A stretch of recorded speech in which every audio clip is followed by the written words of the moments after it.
Another vlog post of On the Narrow Path on Tim and Katrina's site here on YouTube. I just got off of work again, and it's really late now. It's like 2 a.m. in the morning. Seems to be a normal time here, but I think it works really good in the States. From here in Germany to the States, you guys are in the evening hours or the late afternoon hours, so maybe some of you can show up. I've had a few people every time I've done live ones. It's always been fun to have a few people show up, so it's been really great to do it. So I figured I'd keep it up. Why not? I do them anyway, and I love doing them, and being able to have your interaction is always fun. So I know that I don't have a specific time because I get off of work at different times and I get home at different times. So it's hard for me to put down an exact time. But if you put down, push the subscribe button and the little bell next to it on the page on the just underneath the video here when you watch it, then it'll advise you when I am on live so that you can come and join and ask questions. So I was thinking, what shall I talk about today? And I always try to talk about stuff that typically has been on my mind, I've been thinking about, or that has been bothering me myself and that I've been working on answers for. And today, for actually the probably last month or so, I've been really concerned about seeing the poor around me during this time of the season, right? It's just starting to get cold, and you see more people out that are poor, wanting to have, for you to give them money and that sort of thing, because they know a lot of people are out shopping during this time and have maybe some extra income. Down in Costa Rica, for instance, they got a bonus. Most people got a bonus of what's called a 13th paycheck during this time to be able to do shopping with and that sort of thing. And it was by law required to be given. And I know many of you are having bonuses and things. And then, of course, there's extra expenses with the weather and with holidays for many people. And so it just brings up the whole idea of, poor. And I lived in a third world country. I saw poor. And so that's come up a lot. And the thing about it is that, I think that most people have, kind of hard feelings. It's hard to think about the poor because there's all these feelings and dynamics that come up when you discuss it. And some people have a natural gift of giving, and they have a way of dealing with the poor that doesn't make them uncomfortable. But I don't think there's too many of those people. And, Yeshua said we'd always have the poor among us. And we know that we have scriptures that share with us to take care of the poor among us. And what is that balance? It's always that question. What is that balance of taking care of the poor and also taking care of your own household and being responsible with the finances Father has given you? So considering that, I thought I would use this topic just because it's up for myself to kind of show you how I pray for these type of things, so that you can see that with Yehovah, you can actually just carry on a conversation with him. And that's a form of prayer. So like I'm talking to you, you can share with Yehovah your dreams and what bothers you and what's going on. So I was going to show you by example, right in front of you, how I deal with situations, because everyone talks about, oh, I don't know how to pray. I don't know what to pray. I get bored in praying. I don't know what to say. Well, just talk about life. I mean, yes, does Father know it all? Absolutely. But he loves hearing about it. It's like listening to a 3-year-old that's totally fascinated by the world, or something's bothering them, and, just wanting to pay attention to them and see the world from their perspective. Father's just wanting to interact with you and hear your mind and to connect with you in that way. So it's like talking to the wall. Many people think, because you can't see or hear, you have to use your imagination almost, it seems, in prayer, right? So it feels like you have an imaginary friend, but we know Yehovah is anything but imaginary. He's the most real thing that there is. So let's treat them as real and get past those uncomfortable things. And so I'm gonna open in prayer and show you how I pray about things, or just talk about my day, and that might give you examples and help in your own prayer life, to show that it doesn't have to be some major formal thing all the time. It can be just having a conversation, and that's okay. So I'll get started. If anyone has any prayer requests, I can even add those in. And if you have any questions, you are welcome to ask questions as I go along here. And I see there's 2 people here, so it's great. Welcome, welcome aboard. It's great to have you here. So here we go. Uh, Dear Jehovah, I had a great day today. It was a very busy day, but you were there with me. And I considered a lot about the poverty of people. I have friends that have asked for help, and my own son has needed help with different things, and I've been poor before, and it just bothers me. The whole idea of poorness bothers me. It makes me think about how temporary we are, and how weak we are, and how everything can be taken away really quickly. And I can end up on the street. And I live in this nice house, and not everybody has a nice place to live in, or a place to live in. And I'm abundantly blessed and provided for, and there's many others. I think that you have a heart for everyone, and you allow us suffering in this lifetime to and it teaches us things if we allow it. And this is a fallen world. I know that you provided perfectly for us and abundantly for us, and the whole thing was set up perfectly for all humanity, and we really messed it up, and we're messing it up down here. And I really don't like it. It makes me think about how I just can't wait till your kingdom comes and things are taken care of better than they are here, because I feel just really out of control. I feel out of control with the way things are, and that there's not a way for me to have all the power to change it. I mean, I just feel like I wish I could change it for everyone, and they could have abundance as well. And it makes me squirm even more, because I know what it's like to be more poor and not have enough, or be in a lot of debt. And it's scary. It's scary to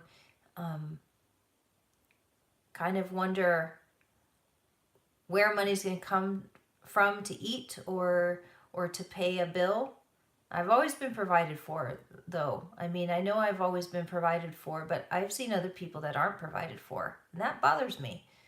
And I think it bothers you too. I mean, you say in scriptures that the poor would always be among us, but also that we are to visit and take care of the poor among us, and to be kind to those that are weaker and don't have as much to share with them. And sometimes it's hard to know how to share with them in a healthy way, because we don't know what they really need. Just because someone is poor physically doesn't mean that they really need a whole lot. Then maybe someone just sitting with them and loving them. Of course, we think that they have a lot of other needs because of the things that we want and we think we need. So there's a different idea of what poor is. I mean, you let me go to Nicaragua, and that's poor. I've got to the most poorest parts of the whole world there in Nicaragua, and that was interesting. They didn't even have running toilets down there. It was quite a deal. You did your deal in a little plastic bucket, and it got thrown into the ditch right next to where you went. It was pretty interesting. And just crude wells and lots of mosquitoes. Yeah, that was uncomfortable. So it makes me realize that. And I have people right now that need help with just being able to have enough in order to continue their education, that are asking for money, and I don't make any money. Actually, I work, but I don't make any money because I I work for health insurance. And that's the agreement I made, and I'm okay with that. I'm really good with that. And but I don't have as much as I'd like to be able to share as much as I'd like. And that makes me feel kind of guilty, you know? And I don't like feeling guilty. I feel like I should be able to do more, but I know that I do a lot, and I do as much as I can for you with my whole heart. And I help people in many different ways, and it's not always about money. I pray for them, and I come to you and ask for help for them, Father, for breakthroughs for them. And you know, I want breakthroughs for me too, to feel better about the poor, to feel just to remember that, just praying to you and remembering them and trying to bless them and intercede for them actually is a good thing. That will break things up. That will help things to get better. Many times I remember that I talk about how prayer is so powerful and strong. And if I believe that, then I believe that just letting you know how I feel and praying for them, it can be stronger than anything else. That let the Spirit intercede with utterings I don't know how to say, because it's just unspeakable, the amount of pain in this world. And I do want to take care of the poor, and I want you to take care of me in the areas that I'm poor. So help me to live a balanced life. I'm doing the best I can, and I know I can do better, but I can only do better if you show me how to do better. And so I know that I feel very uncomfortable, but I know that you are in control, and you're my daddy, and you're holding my hand, and you're going to teach me how to work with the poor and how to feel about the poor and have the same heart and compassion that you do. But you're all powerful, and you can take care of it. And so I pray that you use your power and wisdom and love to help them in ways that I can't. And I thank you that you're unlimited, even though I'm limited, and that poorness is going to be a temporary thing. That I think right now, I think there'll be a time when things will change back to the full abundance and the beauty that you created it for everyone. So I can't wait for that time, Daddy. I thank you for that. Thank you that we have that vision and that hope, and for the world. But Father, help those that need places to stay during winter time, to have the places that they need, and for people to be, and resources to be put in place to take care of the poor, but also to give them opportunity. Because many times we just give to the poor, but I think, Father, that helping their integrity and helping them develop things so that they can feel good about not only receiving but giving what they give, and they give us opportunity and they don't even know it. So help them to understand the importance they are in our world and in our society. And the importance of them is you've only created one of each of the human beings in your image, and each one is very special with the gifts they have. And so help activate those gifts, and help us to be able to see those gifts in them. Help me to see those gifts in them, Father, so that I can feel, just see you in there and see opportunity and possibility. So I thank you, Father, for this day and considering the poor. And I ask for a sweet sleep, and I ask for some inspiration and ideas on the poor.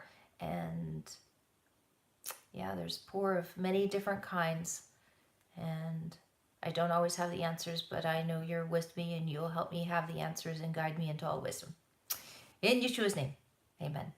So see, that's what I do. I just have a conversation and talk about how I really feel about it. And I know that Father's just pleased to hear what's going on and what we're struggling with and still trying to learn. And it's okay. It's okay to, be struggling with things. It's just okay. We're gonna be growing. We're children growing all the time, and we don't have all the answers, and we don't have all the strength. But we have to remember who does, and that it's going to be okay to not be able to fix it all, or know how to fix it all, or how to feel about it and have mixed emotions. I think just knowing that Father wants the best for everyone, and he does have a plan for all this. And even if some people have more in some ways, and some people have less. He has a plan for it all. He will make everything unfair and unjust perfect and just in the end. And we either live by that with hope and believe that that's possible even for people who look like they aren't given as much in life, or we can live in desperation. But I choose to believe that He's got it. He controls time and He controls circumstances in the end to work out where He promises that we will all be absolutely silent and awed at His perfectness in everything that He sustains and allows to happen for now. And He'll clean it up and make it great in the end. So I hope this has blessed you. It's really great to have a couple of people on with me. I'm looking forward to hearing any comments that you have. Feel free to put some comments here and let me know what maybe what you're thinking now, or maybe posts that you would love for me to do in the future. And I also feel free to share these on your media on Facebook or whatever if you think that these can encourage other people. And I've gotten great feedback that they really enjoy watching these and using these. And we also have a website, escapeallthesethings.com, where we have a bunch of different articles for free that you can roam through there. So you're welcome to do that. So thank you for coming and sharing this time with me.